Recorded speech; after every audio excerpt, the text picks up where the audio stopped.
अस्सलाम वालेकुम, मेरा नाम है सैयदा मारिया असद और मेरे साथ है मेरी ग्रुप पार्टनर महक सादिक।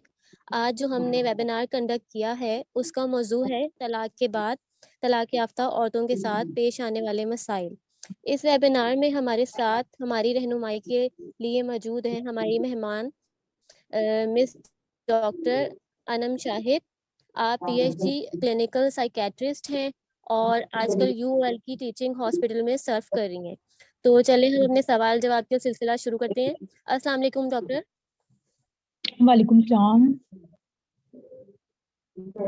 क्या हाल है आपके? अल्हम्दुलिल्लाह मैं ठीक हूँ, आप बताएं। पहला सवाल ये है आपसे कि आपके पास जब तलाक याफ्ता खवातीन आती हैं तो आप इनको कैसे डील करती हैं? देखिए, डिवोर्स जो है वो एक सोशल टैबू है, सोशल स्टिग्मा है। हर डिवोर्सी फीमेल जो है वो हमारे से कांटेक्ट नहीं करती। डिवोर्स की फीमेल तभी कांटेक्ट करती हैं जब उनके साथ किसी भी तरह का कोई साइकोलॉजिकल प्रॉब्लम स्टार्ट हो जाता है। तो ऐसा नहीं है कि जितनी भी डिवोर्सेस होती हैं they always need to go to the psychologist और साइकेट्रिस्ट। जब भी उनके साथ एसोसिएटेड प्रॉब्लम्स आती हैं तब वो हमें अप्रोच करती हैं, जिनमें डिप्रेशन बहुत कॉमन है, एंग्जाइटी बहुत कॉमन है, समटाइम्स फियर ऑफ रिजेक्शन के फीलिंग्स जो हैं वो बहुत कॉमन होती हैं। तो जब इस तरह के क्लाइंट्स आते हैं तो फिर हम ऑब्वियसली उनको जो है वो डील करते हैं, लेकिन वो एसोसिएटेड सिम्टम्स के साथ होते हैं।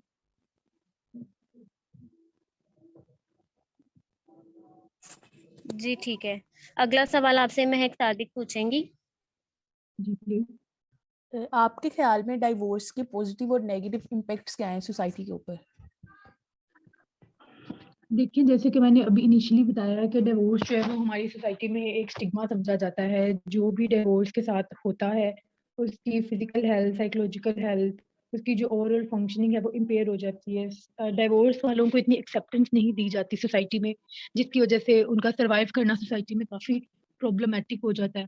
तो ये सारी चीज़ें जब वो फेस करती है, जब उसे लगता है कि कोई भी उसके साथ सिंसियर नहीं है, एवरीवन ऑलवेज रिजेक्ट्स हर, कोई उसको जो है वो एडमायर नहीं कर रहा। बिकॉज़ जब भी आपकी सेपरेशन होती है या आप किसी ट्रॉमा से गुज़र रहे होते हैं तो उसमें एक सेंस ऑफ रिजेक्शन की जो फीलिंग्स हैं वो बहुत स्ट्रॉन्ग होती हैं।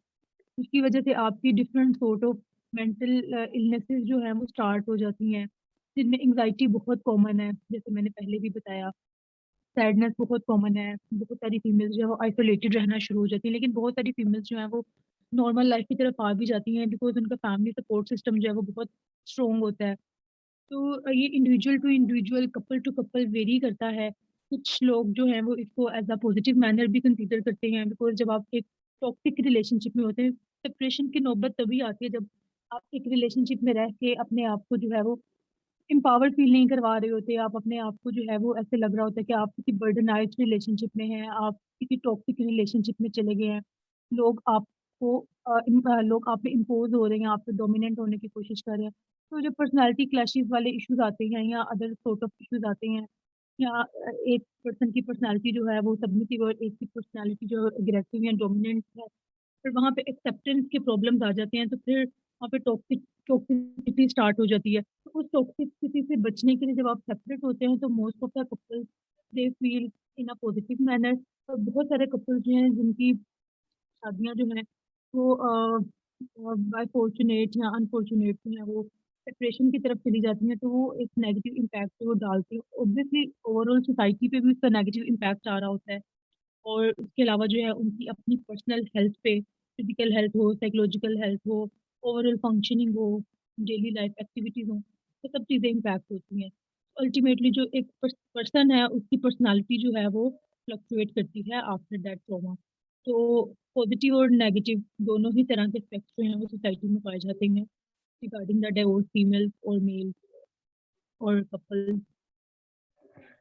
नेक्स्ट क्वेश्चन मारिया करें। जी जी, हम आपसे पूछना चाहेंगे नेक्स्ट क्वेश्चन अपना कि डिप्रेशन और स्ट्रेस में जो खवातीन मुब्तला होती हैं तो इनको आम जिंदगी में उनकी जो लाइफस्टाइल है उसको दोबारा से नॉर्मल करने के लिए आप क्या ट्रीटमेंट देती हैं? देखिए, divorce itself is a trauma. ठीक है, जब भी आप किसी ट्रॉमा से गुजरते हैं, डिवोर्स हो या इसके अलावा किसी की लव वन की डेथ हो जाए या वैसे ही आपके ब्रेकअप हो जाए रिलेशनशिप में या कोई आपको चीट कर दे, तो एक ट्रॉमा की जो फीलिंग होती है या सेंस ऑफ रिजेक्शन की फीलिंग होती है, वो बहुत स्ट्रांग होती है, ठीक है? और ऑब्वियसली जब भी आप किसी लॉस से गुजरते हैं, ग्रीफ से गुजरते हैं, ट्रॉमा से गुजरते हैं, तो स्ट्रेस आप लोग फील करते हो। स्ट्रेस जो है वो अल्टीमेटली एक पॉजिटिव इमोशन भी हम कह सकते हैं, बिकॉज एक नेगेटिव इवेंट के ऊपर आपको इस तरह का रिस्पॉन्स अगर आ रहा है, तो it is the healthy response. लेकिन जब ये स्ट्रेस जो है बहुत ज़्यादा प्रोलॉन्ग कर जाता है, आप उसे टॉलरेट नहीं कर पा रहे होते, तो it might be indulge in the way depression और clinical diagnosis of the depression. तो जब इस तरफ चला जाता है डायग्नोसिस, तो ऑब्वियसली ट्रीटमेंट की जो है वो जरूरत पड़ती है। और हर किसी का जो डायग्नोसिस है, हर किसी का जो ट्रीटमेंट प्लान है वो डिफरेंट होता है दूसरे पर्सन से। फॉर एग्जाम्पल कुछ लोग जो है कंप्लेन करते हैं कि हम जो है बहुत ज़्यादा आइसोलेटेड रहना शुरू हो गए हैं, कुछ लोग कंप्लेन करते हैं हमारा वेट गेन और वेट लॉस जो है वो वेट से रेलिवेंट जो है वो बहुत ज़्यादा रिपोर्टिंग करते हैं। कुछ लोग ये रिपोर्ट करते हैं कि हमारा पहले जो काम करके मज़ा आता था, ये दिन काम में हमारा पहले इंटरेस्ट था, अब वो इंटरेस्ट हमारा जो है ना वो नहीं रहा, कंसंट्रेशन के प्रॉब्लम्स होते थे। तो इस तरह के जो प्रॉब्लम्स आपको ट्रॉमा वो फील करती हैं, या थिंकिंग पैटर्न उनके चेंज हो जाते हैं, बहुत ज़्यादा जो है वो नेगेटिव सोचती रहती हैं। तो हर पर्सन का जो सिम्पटम है, उस सिम्पटम की सिवियरिटी के लिहाज से या उस सिम्पटम के अगेंस्ट जो है उसे ट्रीटमेंट प्रोवाइड किया जाता है। ओवरऑल डिप्रेशन के लिए जो हम ट्रीटमेंट प्रोवाइड करते हैं वो कॉग्निटिव बिहेवियर थेरेपी से हम बहुत ज़्यादा जो है यूज़ करते हैं for the treatment of depression. इसके अलावा कुछ बिहेवियर थेरेपी की टेक्निक्स होती हैं या कुछ पीटीएसडी से रेलेवेंट टेक्निक्स होती है, लेकिन ओवरऑल हम कलेक्टिव अप्रोच जो है वो यूज़ करते हैं स्ट्रेस और डिप्रेशन को डील करने के लिए। और नेक्स्ट बहुत सारी क्वेश्चन। फीमेल्स जो है वो एग्रेसिव बहुत ज़्यादा हो जाती हैं, तो एग्रेशन को भी ऑब्वियसली एट दैट टाइम जो है वो डील करना पड़ता है। प्रीवियसली मे बी हमने वो डिप्रेशन वाली टेंडेंसीज या डिप्रेशन वाली थोड़ी एग्रेशन वाली जो सिम्टम्स है वो ना पाई जाती हूँ, लेकिन आफ्टर दैट इवेंट जो है इरिटेबिलिटी बहुत हाई हो गई है, तो उन सब चीज़ों को डील करने के लिए जो है वो हर पर्सन का जो ट्रीटमेंट प्लान बनता है वो वेरी करता है। लेकिन अल्टीमेटली ट्रीटमेंट का जो एक मेन थ्रस्ट है ना कॉग्निटिव बिहेवियर थेरेपी, वो यूज किया जाता है। नेक्स्ट क्वेश्चन ये है कि डाइवोर्स की ratio day by day increase कर रही है, इसकी कोई खास वजह? जी बिल्कुल, जैसे मैंने बताया कि पर्सनैलिटी क्लैशेस की शायद मैंने थोड़ी देर पहले बात की थी। हर पर्सन का जो ब्रोटअप है वो डिफरेंट होता है दूसरे पर्सन से। आजकल आपने देखा होगा कि लोगों में इम्पल्सिविटी बहुत ज़्यादा है, तो कहते हैं ना सबर सबर नहीं है किसी में भी।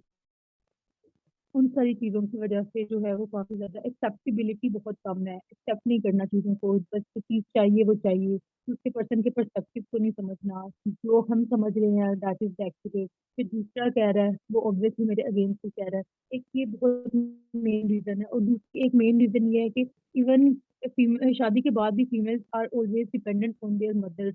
दे always tell the whole story of their sasural to their friends, to their family members. उसकी वजह से जो है ना क्लैशेस एक्सट्रीम पे चले जाते हैं। तो जो मैनेजमेंट है ना, मैनेजमेंट ड्यूरिंग द रिलेशनशिप, वो दोनों ही साइड पे बहुत वीक है। They don't know how to deal the partner at the time, ठीक है? तो जो बैलेंस है ना पेरेंट्स में और फैमिली में और अपनी आपकी वाइफ में या आपके हस्बैंड में, वो बैलेंस क्रिएट करना जो है ना न्यूली मैरिड कपल्स में काफ़ी प्रॉब्लमेटिक है।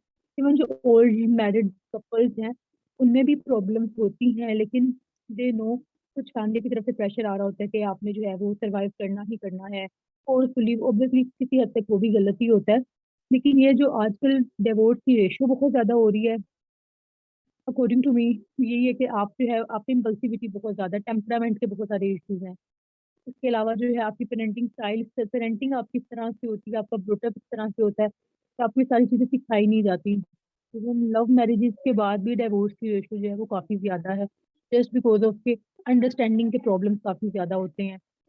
आप ओके। डिपेंडेंट, आप यू ऑलवेज वांट कि जो चीज़ आपको चाहिए वो सिर्फ आपको चाहिए। You always impose yourself to others rather than कि आप उसका पर्सपेक्टिव सुनो, उसके बारे में सुनो। कम्युनिकेशन के बहुत सारे प्रॉब्लम्स है इन आवर सोसाइटी। तो हमें कब एग्रेसिव होना है, कब असर्टिव होना है, कब अपनी बात को कम्युनिकेट करना है, कब चुप कर जाना है। तो ये सारी चीज़ें जो है ना ये कम्युनिकेशन स्टाइल्स की वजह से भी प्रॉब्लम आती हैं ओके। रिलेशनशिप में। नेक्स्ट क्वेश्चन जी मारिया ठीक है। जी, जी।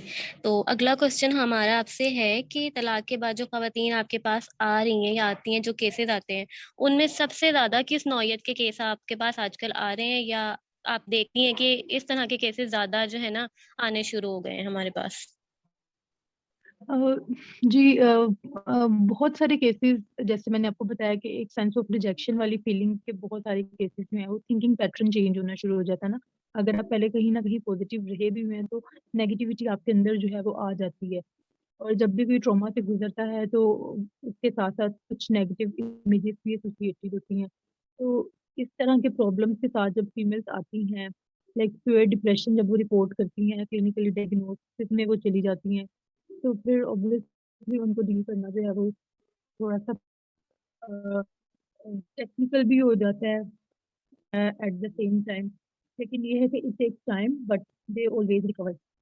और वैसे भी जब भी आप किसी ट्रॉमा से गुज़रे होते हैं ना, तो एक आपका पीरियड चल रहा होता है जिसको हम बेरीवमेंट पीरियड कहते हैं। तो वो जैसे ही बेरीवमेंट पीरियड आपका खत्म होता है ना, तो बहुत सारी फीमेल्स अपनी पुरानी लाइफ में वापस आ जाती हैं। जैसे वो पहले बिहेव करती थी, जैसे वो पहले ज़िंदगी गुज़ारती थी, वो अल्टीमेटली उसी वाले एज पे चली जाती हैं। लेकिन बहुत सारी फीमेल्स को वापस उस जगह पे जाने में काफ़ी प्रॉब्लम्स होती हैं।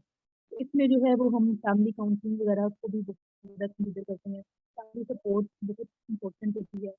बिकॉज़ जब आपकी फैमिली आपको सपोर्ट नहीं करी, आपकी फैमिली आपको जो है एक्सेप्ट नहीं करी आफ्टर डिवोर्स, तो फिर हम दूसरे लोगों से क्या उम्मीद रखते हैं कि दूसरे लोग हमें किसी सोसाइटी में एक इंटीग्रल पार्ट बनाएँगे। तो फैमिली काउंसलिंग, फैमिली थेरेपी जो है एट दैट पॉइंट बहुत इम्पोर्टेंट होती है। तो जिसको रिजेक्शन वहाँ से तो एक रिजेक्शन मिल गया, अगर उसे सोसाइटी से भी रिजेक्शन मिल रहा है और फीमेल्स आके रिपोर्ट करती हैं, they are not accepted by their parents, they are not accepted by their भाई एंड भाभी, तो वहाँ से प्रॉब्लम्स जो है ना वो जनरेट होती हैं। कुछ फीमेल्स की ऑब्वियसली पर्सनैलिटीज़ के ऊपर भी काम करने की ज़रूरत होती है। ये सारी चीज़ें जो है वो साइड बाय साइड कोलैबोरेटिवली चल रही होती हैं। नेक्स्ट क्वेश्चन ये है कि जी। तलाक के बाद जो लड़कियां हैं, जो यंग एज की गर्ल्स हैं, वो डिप्रेशन में चले जाती हैं, सुसाइड कर लेती हैं, अपने आप को क्वारंटाइन कर लेती हैं, तो उनको आप क्या सजेस्ट करती हैं कि उन्होंने तलाक के बाद अपनी जिंदगी कैसे गुजारनी है? देखें, तलाक के बाद ज़िंदगी कैसे गुज़ारनी है, सबसे पहले तो उनको यही टीच करवाया जाता है कि self love is very important. अगर आप खुद से प्यार नहीं करते, तो फिर ही आप सुसाइड की तरफ जाते हैं। सुसाइड के अलावा भी बहुत सारे जो हैं वो बहुत सारी जो हैं वो हम अल्टरनेटिव यूज़ कर सकते हैं। Suicide is not the end of everything, ठीक है? और सब लोगों के सुसाइड जो हैं वो सक्सेसफुल भी नहीं होते। और अकॉर्डिंग टू द इस्लाम, अगर सुसाइड अटेम्प्ट हो भी जाता है, तो उसकी आपको पता है कितनी सज़ा है उसमें इस्लाम में। तो इस तरह की टीचिंग्स जो हैं वो उनको सिखाई जाती हैं, और सेल्फ लव की जो हम लोगों की एक कुछ टेक्निक्स होती हैं, कुछ थेरेप्यूटिक टेक्निक्स होती हैं, उन्हें बताई जाती हैं, उन्हें सिखाई जाती हैं। प्रॉपर उनके साथ आर्ग्यूमेंट्स होते हैं, प्रॉपर उनकी काउंसलिंग होती है। तो ये सारी चीज़ें जो हैं वो चल रही होती है। जो उनकी इम्पल्सिविटी है, जो चीज़ें उनको ट्रिगर कर रही हैं, उन ट्रिगर्स से उनको आइडेंटिफ़ाई करवाया जाता है, ताकि वो अपनी सराउंडिंग्स में उन ट्रिगर्स को जो है वो आइडेंटिफ़ाई कर सके, और खुद जो है वो एक काबिल हो सकें कि उन्होंने किस तरह से उस सिचुएशन से बाहर आना है। प्रॉब्लम सॉल्विंग स्किल्स जो है वो बहुत पुअर हैं हमारी सोसाइटी में, हमारी फीमेल्स में, इवन हमारे मेल्स में भी। पुराने ज़माने के लोगों की तो उन जो प्रॉब्लम सॉल्विंग स्किल्स थी वो बहुत ज़्यादा एनहांस थी, लेकिन अब के जो बच्चे हैं, ये अब की जो जनरेशन है, उनकी प्रॉब्लम सॉल्विंग स्किल्स जो हैं वो काफ़ी इम्पेयर्ड हैं as compare to the previous one. तो सुसाइडल आइडिएशन के साथ, सुसाइडल अटेम्प्ट के साथ जितनी भी फीमेल्स आती हैं, ऑब्वियसली अंडरलाइंग जो उनका प्रॉब्लम चल रहा होता है, अंडरलाइंग जो कॉज़ चल रही होती है, वो सेंस ऑफ रिजेक्शन की चल रही होती है, वर्थलेसनेस की चल रही होती है, कोई मुझसे प्यार नहीं करता, कोई मुझे जो है वो पसंद नहीं करता। इस तरह की जो फीलिंग्स चल रही थी, या इस तरह की कैटास्ट्रोफ़ी वो फ़ील कर रहे होते हैं कि अब सब कुछ खत्म हो गया, अब तो मेरे लिए ज़िंदगी में कुछ बचा ही नहीं है। तो उनको अल्टरनेटिव वेज़ जो है वो समझाए जाते हैं, बताए जाते हैं। उनसे ही पूछे जाते हैं कि आप ज़िंदगी में इसके अलावा और क्या कर सकते हैं? तो इसके अंदर भी जो कॉग्निटिव बिहेवियर थेरेपी का मॉड्यूल है, वो बहुत यूज़फुल है, बहुत हेल्पफुल है, उनको अंडरस्टैंड कराने में, कि वो किस तरह से जो है वो इन सब चीज़ों को, इन सब टेक्नीक को यूज़ करते हुए अपनी लाइफ़ को बेहतर बना सकती हैं। ओके, नेक्स्ट क्वेश्चन जी। तेरे मारिया। तो हम आपसे पूछना चाहेंगे कि बतौर डॉक्टर की हैसियत से आप हमारी जो तलाक याफ्ता ख़वातीन हैं उनको क्या पैगाम देना चाहेंगी कि जिससे वो अपनी ज़िंदगी में दोबारा वापस आएँ और नॉर्मल ज़िंदगी गुजारने की कोशिश कर सकें? जी, मैं उनको यही सजेस्ट करूँगी कि divorce is not the end of the life, ठीक है? Divorce is the part of the life, ठीक है? ज़िंदगी का खात्मा नहीं हो जाता डिवोर्स से, हो सकता है डिवोर्स के बाद आपकी एक नई ज़िंदगी जो है वो आपका इंतज़ार कर रही हो। आपके लिए जो है वो नई राहें अल्लाह ताला ने खोल दी, और वैसे भी हर चीज़ जो है वो आपकी तकदीर में लिखी होती है, आपकी किस्मत में ऑलरेडी होती है। बतौर डॉक्टर और बतौर मुस्लिम जो है, वी ऑलवेज कंसीडर, ठीक है, जो कुछ भी होता है वो अल्लाह ताला की मर्जी के बगैर नहीं होता, ठीक है, हर चीज में अल्लाह ताला की मर्जी शामिल होती है। तो इसलिए डिवोर्स हुई है या आपकी शादी हुई है या आपके साथ कोई भी दुनिया का प्रॉब्लम हुआ है, ठीक है, इसमें आपका कोई कसूर नहीं है। जो होना था वो तो आपके लिए लिखा ही हुआ था, वो तो इज़्ज़ु मन तशाअ व तुज़िल्लु मन तशाअ, ठीक है, वो तो आपके लिए लिखा ही इस तरह से था और इज्जत भी आपको मिलनी थी और जिल्लत भी आपको मिलनी थी, ठीक है। तो हो सकता है डिवोर्स के बाद आपके लिए अल्लाह ताला ने इससे भी बेहतरीन के लिए कुछ सोचा हो, और ऐसा होता भी है। बहुत सारी फीमेल्स जो आफ्टर डिवोर्स बहुत अच्छे-अच्छे करियर को ऑप्ट कर लेती हैं, उनकी लाइफ जो है वो ड्यूरिंग मैरिज जो है वो इतनी एनहांस नहीं करती, इतनी अप्रोप्रिएट नहीं रहती, लेकिन आफ्टर देयर डिवोर्स जो है they are very successful females, ठीक है, और वो सोसाइटी की जो है वो बहुत ज़्यादा इंटीग्रल पार्ट भी हैं और उसके अलावा जो है वो सोसाइटी के लिए जो है एग्जाम्पल्स भी हैं। तो उन सारी फीमेल्स के साथ बैठना चाहिए, उनके साथ ग्रुप्स वगैरह कंडक्ट करने चाहिए, उनसे उनकी लर्निंग्स के बारे में पूछना चाहिए। तो इससे जो है वो आपको भी ज़िंदगी जीने के जो है वो मकासद मिलते रहते हैं। वैसे भी कहते हैं कि अच्छे लोगों के साथ, जितने पॉजिटिव लोगों के साथ आप बैठेंगे तो आपकी पॉजिटिविटी जो है वो उतनी ज़्यादा पॉजिटिविटी ज़्यादा मल्टीप्लाई होगी। तो कोशिश करें कि उनके साथ बैठने से आपको पॉजिटिव वाइब्स मिलती हैं। तो मैं तो बस यही सजेस्ट करूँगी कि divorce is not the end of the life, it's just a part of your life. Thank you तो सो अगर आप मच। इससे फोकस करें तो thank you obviously so thank you much. आप एक सो मच। जी, आपके वेलकम। इस खूबसूरत मैसेज के साथ आज हम अपने सवाल जवाब का सिलसिला यहीं इख्तिताम करते हैं और आपका बहुत शुक्रिया करते हैं कि आपने हमें अपने कीमती वक्त में से वक्त दिया और हमारी डाइवोर्स जो खवातीन हैं उनको गाइड किया, उनकी रहनुमाई की हमारे साथ मिलके। तो यहीं पे अब हम अपना वेबिनार सेशन एंड करते हैं। Thank you so much. Thank you Allah so much. Hafiz.